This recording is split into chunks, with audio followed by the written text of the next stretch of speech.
What's up guys, Tommy Bowyer here from Move Rewind, and today I'll be ranking the modern showrunners of Doctor Who. So without further ado, let's get into it.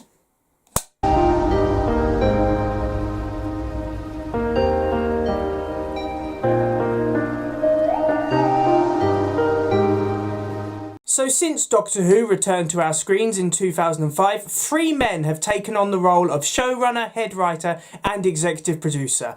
And it's fair to say that being in charge of a massive sci-fi series like Doctor Who probably has advantages and disadvantages. Advantage-wise, it's a massive privilege to be able to take on a show like that, and it must be great seeing your vision on screen. The disadvantages come with how difficult that task must be, in the sense that you must know when you accept that job that you're going to get a lot of hate, because not everyone in the Doctor Who fandom is going to like what you do. Doctor Who, compared to a lot of other fandoms I've been involved with, is very divisive. It's fair to say that despite a fandom which should be used to change, because there is usually a change in the main actor every couple of years, people are still very territorial about certain things, and they like to offer their opinions on how they would do things and how they would run the show.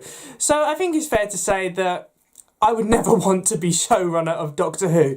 But for those who have done it, it's fair to say in my eyes they've had varying levels of success. So I thought, as we're about to enter a new era of Doctor Who with the 60th anniversary, it would be time for me to rank the showrunners of Doctor Who from worst to best. Now, a couple of caveats before we get into it. Firstly, this is my personal ranking. It's not the definitive answer, so this is purely based on my biases. You know, everyone's biased.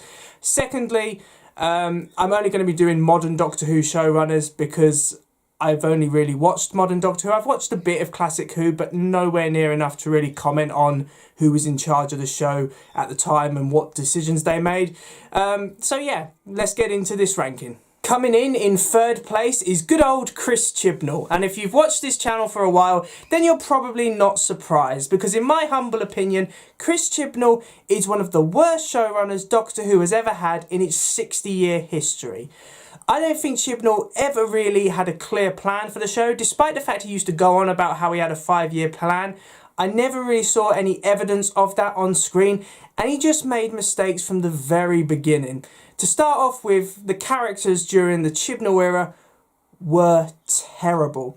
The 13th Doctor felt very all over the place. It felt like Chibnall didn't really know what his incarnation of the Doctor should be like, and whether you blame Jodie Whittaker for that or Chris Chibnall for that, for me personally, the blame lies with Chibnall more than it does Whittaker, because at the end of the day, Whittaker's just reading the script, and you could say she should put more effort into the script, but she can only work with what she's being given, and Chibnall weren't giving her anything of any value. So yeah, I blame Chibnall for how bad the 13th Doctor would turn out to be. The companions, planks of wood.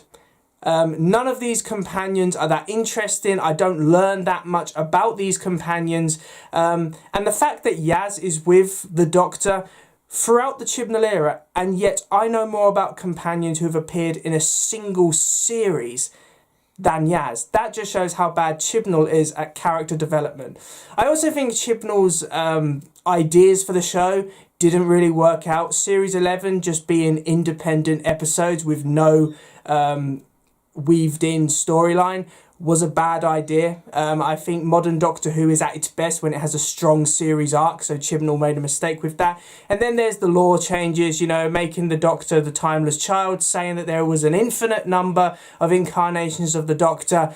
I think it was a bad idea, and I've expressed my feelings on that. I think it made the Doctor the most important being in the universe, which was a massive mistake, because it actually, instead of adding more mystery to the character, it just removed that mystery, because we got told the Doctor's entire origin story, which is really not a good idea.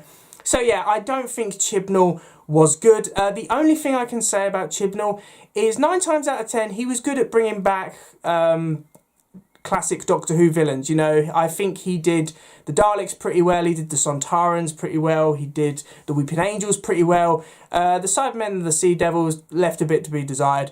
For me, Chibnall is someone who just shouldn't have been given that role. It didn't work out.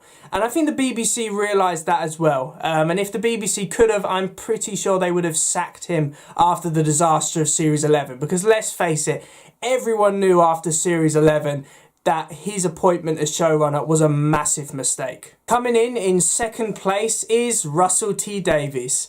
Now, I think any Doctor Who fan out there should have a great deal of respect for Davies, because this is the man who helped bring Doctor Who back. Doctor Who wouldn't be what it is today without Russell T Davies. A dedicated fan to Doctor Who. I see him in interviews to this day, and his love for this show, I don't think anyone can really call that into question. For me personally, I grew up with the Davies era. I started watching Doctor Who around 2005. So it's fair to say that I'm biased. But Davies was a fantastic storyteller. He's one of the most gifted writers of a generation. I honestly think that, because you can give him some of the weirdest concepts and he can make a successful Doctor Who episode out of it. It's really fascinating to see. His era of Doctor Who was a massive success. It was one of those eras which definitely improved as time went on, but none of it was ever bad. I mean, I would say Series 1, 10 out of 10. Series 2, 9 out of 10. And then Series 3 and Series 4, 10 out of 10s. You know, Davies did a fantastic job. And I mean, I remember 2007 to 2008, Doctor Who was at its peak. I mean, it was everywhere.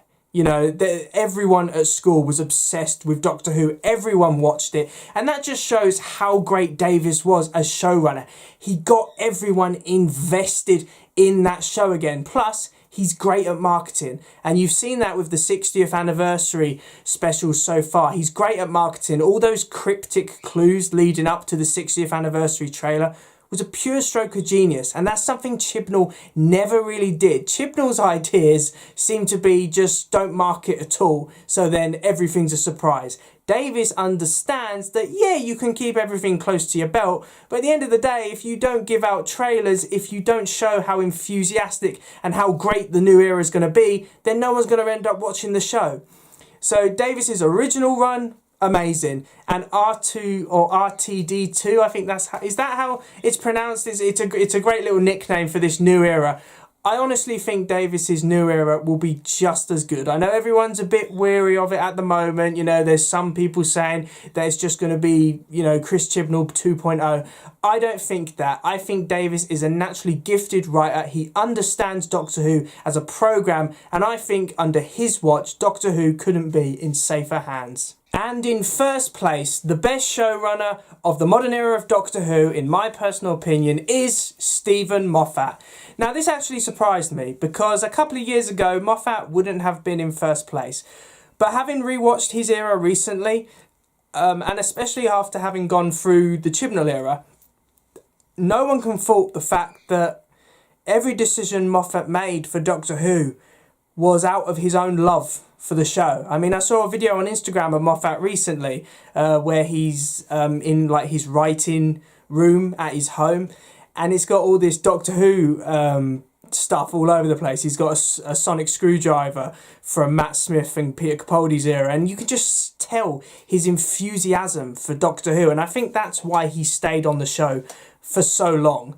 And I know people find Moffat a very controversial figure. Some people really love him, some people really despise him. I mean, especially his last series as showrunner, Series 10, people despised that series just because Moffat was still in charge, which is really unfortunate, because Series 10 was a very strong series of Doctor Who. Moffat is one of those people, much like Davies, he's one of the best Doctor Who writers of the modern era. He is someone who you could give any concept and he could make a fantastic episode of Doctor Who out of it. But I also think that his time as showrunner doesn't get the credit that it deserves. I mean, Series 5 is the best series of the modern era. I mean, every second of that series, you can tell that so much passion went into making that. And a lot of that is down to Moffat, because of course he was the man in charge of making Series 5 a success. And of course the BBC were even considering cancelling Doctor Who after Russell T Davies left, because they just didn't think that it would be a success, and Moffatt proved them wrong.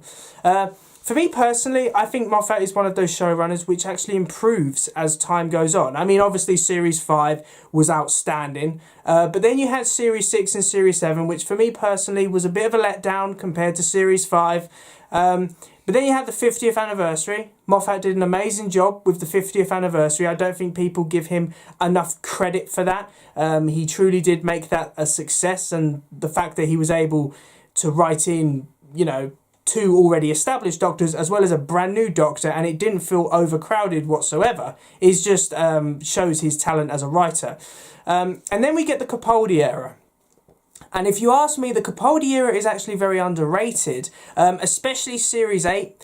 You know, Series 8 is an outstanding series, a very dark and serious series. Series 9, not the best, but you know, there are a couple of things in Series 9 that I've grown to appreciate. And then Series 10, you know, it was his final series as showrunner. Some might have phoned it in. I mean, let's face it, Chibnall phoned it in near the end, especially with some of the 2022 specials. Moffatt didn't phone it in. He decided he was going to take things back to basics. He was going to make a fresh Doctor Who series, and it paid off because Series 10 was a fantastic series of Doctor Who. So Moffatt is someone who I always think had the right intentions. He wanted Doctor Who to be a success. He wanted people, especially kids, to fall in love with the show just as much as he was in love with it. And I can understand why he stayed as long as he did, because it must be incredibly hard when you're in charge of a show that you love to walk away. So yeah, I think Moffatt is a very underrated showrunner. Plus, each of his series of Doctor Who are different. You know, none of them are the same. Series 5 is the fairy tale. Series 6 is the complex narrative. Series 7 is the epic blockbusters. Series 8 is darker. Series 9 is the two-parters. And Series 10 is almost a refresh. So yeah, all of his series are different. They're not all the same. And that shows that Moffatt was prepared to adapt. He was prepared to change. He was never just going to sit there and do the same thing again and again. He was always willing to do something different. And I think that's why Steven Moffat, for me personally, was such a great showrunner. So thanks for watching, guys. I really do hope you enjoyed this video. Please remember to like, comment and subscribe in order to receive great and maybe even improved quality content in the future. Now obviously this is only my opinion. I'm very biased, as I said in the introduction, so please feel free to comment down below what your thoughts are. You know, am I wrong about Chibnall? Is he a better showrunner than I give him credit for? Or am I giving Steven Moffat too much praise? You know, please feel free to let me know in the comments, because I always enjoy reading your thoughts. And I will see you in another one. See ya!